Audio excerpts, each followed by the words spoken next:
Elitniy lokatsiyadan sifatli qurib bitkazilgan xonadon qidirayotgan mijozlarimiz uchun juda ham zo'r taklifimiz chiqyapti. Mirzo Ulug'bek tumani Amir Temur mahallasida shunaqa katta hashamatli hovlimiz sotuvda. Elitniy mahallada joylashgan keng mahalla ko'rishingiz mumkin. Mahallamizning boshida shlagbaumlar qo'yilgan, охраняемый zonada joylashgan. Fasadiga baho beringlar. Bitta bo'lib turibdi.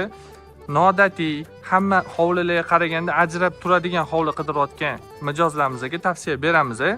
Bu yerda mana lesnitsalar qoldirilgan, asosiy uyimizga kirib ketadigan, odam kirib chiqishi uchun eshik qoldirilgan, ikki tomonlama chiroyli zeleniy zonalar qoldirilgan, daraxtlar ekib qo'yilgan.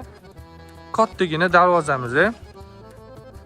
Uyimizning jiloy maydoni 1000 kvadrat, binomiz 4 qavatli, darvoza juda ham qalin, sifatli mahsulotlardan remont qilib bitkazilgan hovli, avtomatik darvoza.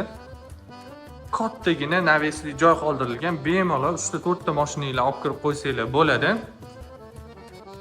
Mahalla zo'r, uyi remonti juda ham zo'r va katta pluslardan biri hozirgi kunda ko'p hovlilar bir xil bo'lib ketyapti. Bu hovlimiz hamma hovlilardan ham ajrab turadi.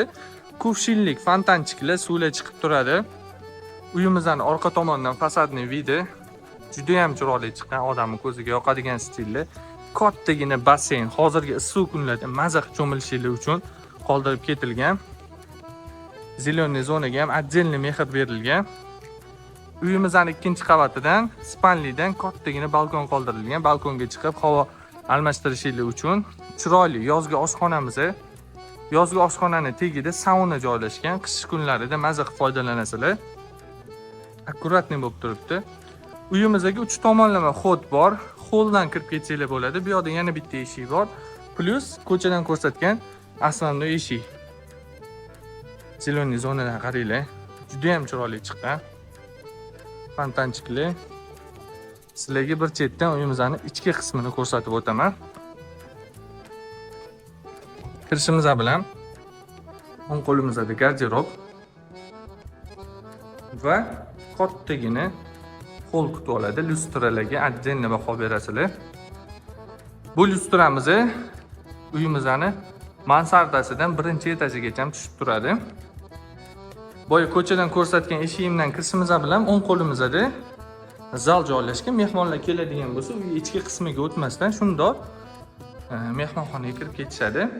Zalning razmeri keng, divanniy zona plus stol ham ikkalasi ham sig'adi. Hamma xonada konditsionerlar qo'yilgan. Birinchi qavatga tegishli gостевой spalni yoki-da yosh kattalar bo'ladigan bo'lsa, ikkinchi qavatga qiynalib qolamiz deysiz, shu xonadan foydalansa ham bo'ladi. Ichida o'zini sanuzellari bilan. Sanuzellar har bir xonaning sanuzeliga отдельно mehr berilgan. Qo'lga qaranglar, kattaligini divanniy zona qilib maza qilib oilaviy o'tirsanglar bo'ladi. Keyingi xonamiz umumiy hojatxona. Chiroyli chiqqan. Bu yerda bitta garderob uchun yoki-da shu kladovka sifatida birinchi qavatga tegishli narsalar qo'yib qo'yish uchun kichkina xonamiz qoldirilgan.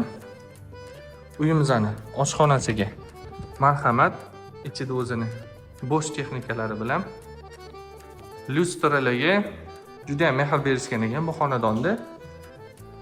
Stolovaya zona, oilaviy shu oshxonadan pishgan ovqatni bo'tga olib chiqilsa, maza qilib ovqatlanib, hovlini kuzatib, nevaralar basseynda cho'milayotgan bo'lsa, kuzatib o'tirishingiz uchun xona. Bu xonamizdan ham eshik qoldirilgan, shundoq ko'chaga chiqib ketsa bo'ladi. Lesnitsamizdan shundoq ikkinchi qavatga ko'tarilamiz. Lesnitsa ham juda ham chiroyli chiqqan, lyustralar bilan uyimizga o'zgacha vid berib turibdi. Katta oila yashashi uchun hamma sharoitlar bor, xonalar katta qilingan. Hozirgi kunda, hozirgi bozorda, uy bozorida bunaqa uylar kamdan kam chiqyapti. Lokatsiya ham, remont ham hamma narsa birdaniga yaxshi bo'lishi kamdan kam. Katta hol, ikkita bolalar yotoqxonasi, o'rtasida sanuzel bilan qizlarga mo'ljallangan spalni. Endi sal tezroq ko'rsatmayman, sababi videomiz juda ham uzun bo'ladi. Ikkinchi bolalar yotoqxonamiz va o'rtada sanuzel bilan akkuratni bo'lgan. Uyimizning bu yoq qismida 3 ta spalni bor. Uchalasini ham ichida o'zini sanuzeli bor. Birinchi spalnimizda master spalni, garderob, sanuzeli bilan. Aytib o'tganimdek konditsionerlar qo'yilgan. Sanuzelda ranglarni qaranglar, mebelning ranglari sachitaniya qilinganda juda ham chiroyli chiqadigan qora dushovoylar bilan. Plus bitta garderobni.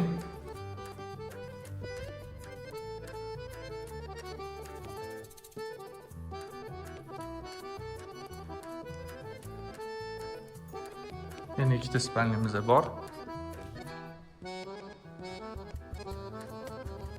Bu spalnimiz ichida sanuzel bilan oynalar ko'chaga qaragan, havo aylanishi, quyosh tutishi hammasi hisobga olingan.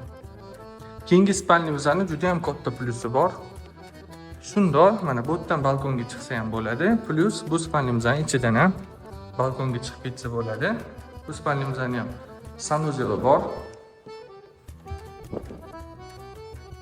Yashil rangli qaranglar, juda ham noodatiy, odamni ko'ziga yoqadigan stilda qilingan.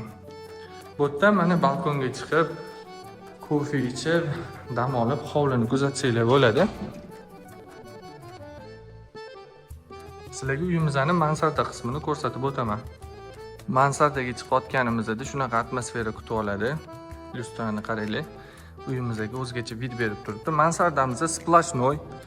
Yosh bolalar qo'yib yuborsanglar maza qilib shu yerda o'ynashadi. Yokida katta garderobni qo'ysanglar bo'ladi. Plus qo'shimcha bitta xona ham bor. Kamera shunga o'xshash hamma provodlar shu yerga olib chiqib qo'ysanglar juda ham ma'qul bo'ladi. Sizlarga uyimizning podval qismini ko'rsatib o'taman. Shunaqa chiroyli lesnitsadan tushishimiz bilan podvalda kattagina splashnoy xona kutib oladi. Chiroyli remont qilib qo'yilgan. Plus qo'shimcha yana bitta xonamiz bor. Kinoteatr, garderob, sport zal o'zingizlarga moslab foydalanasizlar. Keyingi xonamizda prachka, kiyimlar yuvish uchun xona, plus uyimizning yuragiga kotelnimiz joylashgan. Basen filtrlargacha ham so'tib, ko'chaga ham chiqib ketsanglar bo'ladi. Pastda nomerni yozib qoldiraman. Bemalol telefon qilib ustida kelib ko'rib, narxlarni kelishib baraka qilishinglar mumkin.